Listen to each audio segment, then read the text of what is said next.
Welcome back. We're still on Friday's edition of Morning at NTV. I am Priscilla Regina Naloga. Our starting conversation is looking at a world that is facing unprecedented humanitarian moments. According to the UN Refugee Agency, more than 122 million people globally have been forcefully displaced by war, violence, persecution, disease, the highest levels ever been recorded, while humanitarian agencies are warning that donor funding is actually shrinking even as crises are multiplying here and there. The International Committee of the Red Cross says that the world is grappling with around 130 active armed conflicts, placing international humanitarian law and civilian protection under enormous strain. Now, here in Uganda, continuing to confront humanitarian emergencies on multiple fronts, from the recent and current Ebola threats at our borders, the climate-induced dangers and disasters such as flooding and landslides, to one of Africa's largest refugee populations.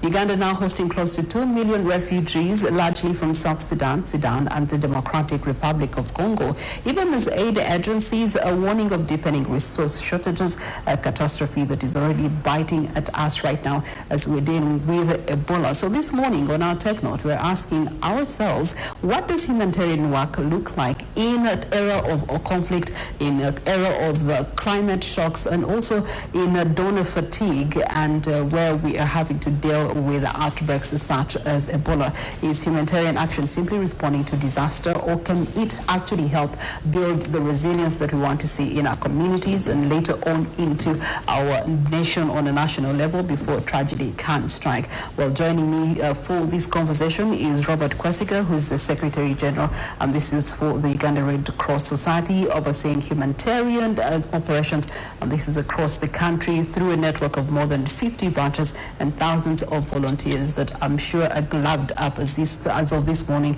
to respond to the issue that we have at hand. Robert, good morning to you. You're most welcome. Thank you. Good morning, you too, and also good morning to our viewers and listeners. It's a pleasure to have you. First of all, with your years of experience dealing with the frontline issues of human suffering and survival, what moment still stays with you when you remember some of that work that you've had to deal with? Thank you very much.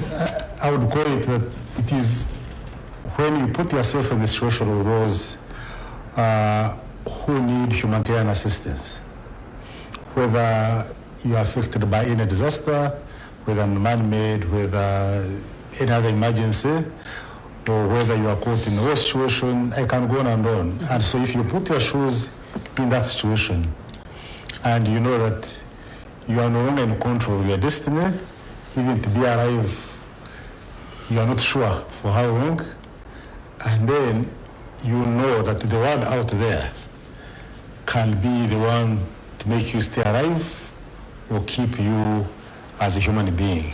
I think that's, for me, that's the most important thing that keeps us going in the Red Cross family. But at a personal level, having witnessed all this at a global and national level, I wake up thinking of that we should, as much as possible, minimize it, if not make it happen. Okay. I know that you're on the front right now, courtesy of the Ebola possible outbreak that we're facing as a country. Once again, concerns are linked to the outbreaks that are happening in the Eastern Democratic Republic of Congo.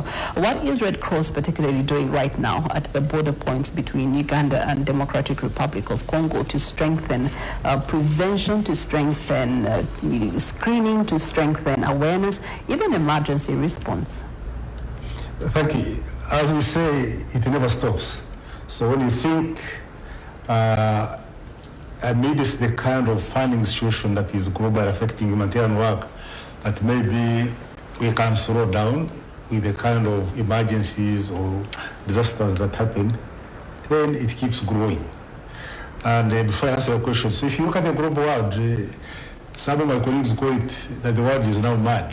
Everything that can go wrong is going wrong, whether wars, whether natural and man-made disasters. And so when you link it to the Ebola situation, as you know, Ebola is one of the most dangerous health emergencies. The fatality rates are high, but also the toll it has on the the people affected, those who survive, but also those who lose their loved ones. So the Congo situation, as you have mentioned, it is largely in Congo. In Uganda, it is exported, or we have imported it, so to say.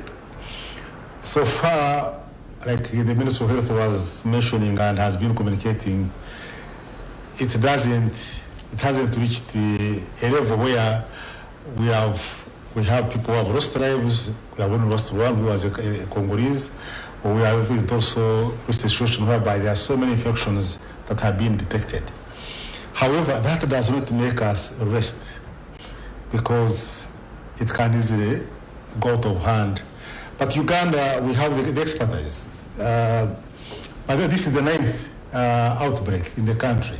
So every time there is an outbreak, we gain experience as a country and as actors, and it helps us on how we manage the next outbreak. So, like I've said, this is exported or imported from Congo. And so the first call is, how do you ensure that you minimize the cross-border transmission? And that's why the question of border crossing checkpoints, screening, and other measures which government has put in place, minimizing travel between the two countries, comes in handy. So as Red Cross, the government has already tasked us to take the lead in some of the areas where we have the comparative advantage, and one of which is the supporting the government in doing cross-border screenings at border crossings. And we are marshalling and putting all the mechanisms in place to make sure that we do it right. But if I can also say, government has also tasked us to intensify what we call the community engagement activities, because it starts and ends in the community. So how do you make sure that the communities are the solution to the problem? And this goes hand in hand with community engagements, goes in hand in community surveillance, and also making sure the public knows what it means, how they can prevent it, how they can detect cases, and at the same time, on how they can manage those cases. So that's because we have structures, like you have said in your introduction. We have members, we have volunteers, we have branches, we are part of the community. The people we call the first responders. Mm-hmm. So then they have the skills, we have to make sure they are adapted to the situation, and also support them to make sure that they are safe. So you must be safe before you deliver the service. Anyway. So for the case of the engagement activities that you've made mention of those, which one are those exactly that you're deploying right now to ensure that the communities get as much awareness about the situation as possible?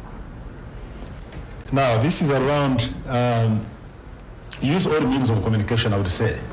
And we are not alone. So there is a public media, like what we are doing now. Government has its structures at the local and district level.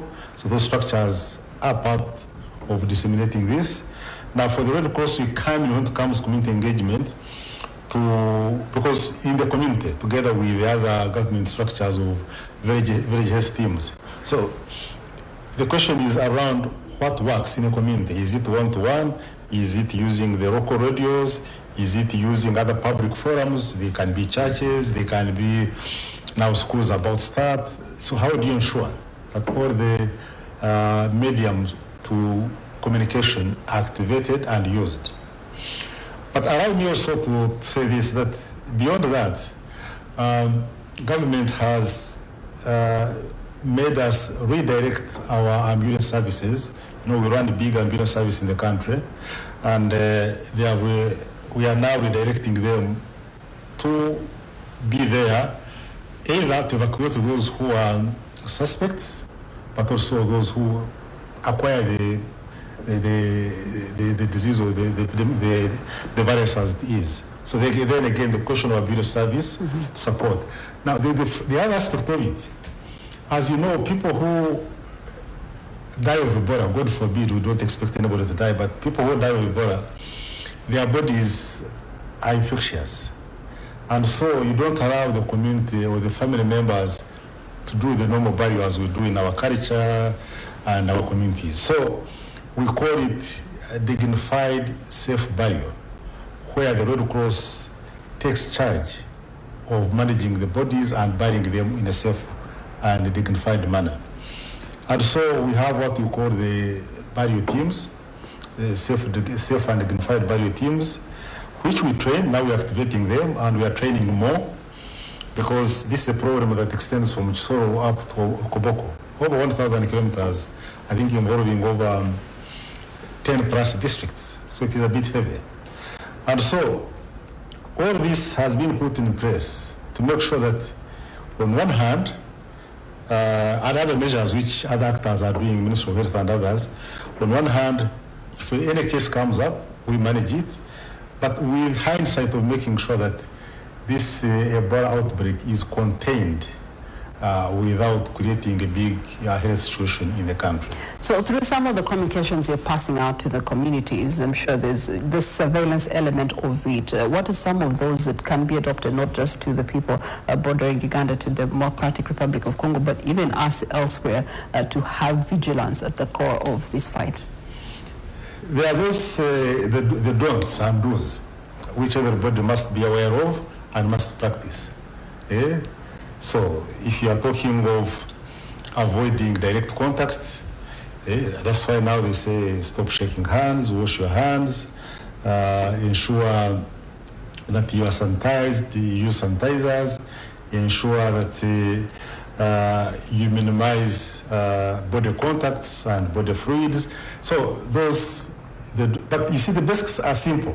So if you wash your hands and minimize contacts, and avoid crowded places, and detect those who may have high fever and are not feeling well, such that they are tested, and those who are suspects are removed from the community, quarantined until they are either cleared or until they know whether they are safe or not safe.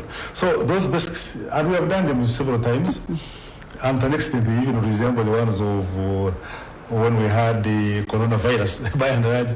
So I think it is more of reminding the public that these basics are still key to preventing the transmission of Ebola. Okay. But as we speak now, it is more of the border districts, which are top on the list of being alert and they have to be managed. But also, as you know, the person who died, the Congolese, it happened in Kampala, so the whole question of metropolitan Kampala also to be on high alert.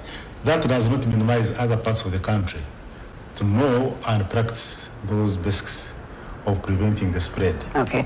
Away from Ebola and its management that you are handling very well right now, Uganda has also had a repetition of flooding because of the nature of weather that we have. We will be expecting flooding, devastating landslides in different parts, especially in western Uganda, Chisoro, and then the eastern side of the country, particularly in Bulambuli, Bududa, and Kasese to the west. So we are we're pretty much in the middle of the rainy season right now. Are we becoming too comfortable when it comes to preparing for disasters such as these? Thank you very much. Interestingly, this month of May is the Red Cross month globally. And the theme is United in Humanity. And basically what it means is that all of us have a role to play in ensuring that we are there for one another, because the trends, like you have mentioned, the humanitarian needs or emergencies are on the increase globally. To a large extent, we as human beings, we cause them. So why are we fighting? Why are we destroying the environment? So to a large extent, we are the problem. We are the cause of these challenges. Mm-hmm. And Uganda is not spared. So like you have said, these and it's always extreme. So it rains, we are in trouble. Landslides, floods, people lose their livelihoods. If it doesn't rain, then it is a dry season, then people have less food, livestock die. So either way, we get the extremes. And that means two things. One, we can't always depend on, we can't accept that we are defeated by nature. So it becomes a development imperative. How do we manage nature, either for mitigation or prevention, such that these emergencies don't happen? But we know when you mitigate, you may not completely not make it happen. Now, the beauty is when you invest in prevention and mitigation, that is already you are investing in development. So you don't lose. If anything, it becomes a multiplier effect in terms of how you are preparing the country to develop by mitigating those emergencies. Okay. Now, when it happens and it goes wrong, then we as a country, how are we prepared? So the basics are in place. We have the disaster atlas of the country. We know where it can easily go wrong. Technology now has made it easy. You can easily predict when and where it is going to happen. So we have the country has the means. Red Cross, we have the mechanism. We can do better. I'm not saying we have all the technology, but some other countries that are more advanced than us, they have those the technology that can tell or predict what is likely to happen. So the challenge we have is because of limited resources, but also I think we are not very intentional at times. We invest less in mitigation. And then if we invest less in mitigation, when it happens and it goes wrong, and to respond, then either we find we are not well prepared because we haven't invested heavily in mitigation, but also we haven't put enough resources in preparedness, and it becomes a bit of trying to catch up. And of course, all of that has a strong impact on those affected or those impacted on. Now, two, we have largely been dependent on those who are not ourselves. We have not been depending on ourselves to be the solution, and that's why we have been calling upon the Ugandan public. I think 1 year ago plus, we launched what we call the humanitarian fund. That the problems of these kind of situations, Ugandans should be part of the solution, not wait for the external world, which no longer has money, by the way. All right. If anything, they have their own problems. And so whether you and me, the private sector, the corporate world, plus of government, of course, that's part of their mandate, that we can be the ones to invest and manage these kind of situations, because it happens here and we can't always rely on the other world to be the solution to our problems. All right, thank you so much, Robert Kwesiga, who is the Secretary General Red Cross Society here in Uganda, and we definitely commend you for the great job that you are doing across the country to ensure that at the end of the day, humanity is put first and we are protected against all form and nature of disaster. We take a short break, we return shortly. Do stay with us.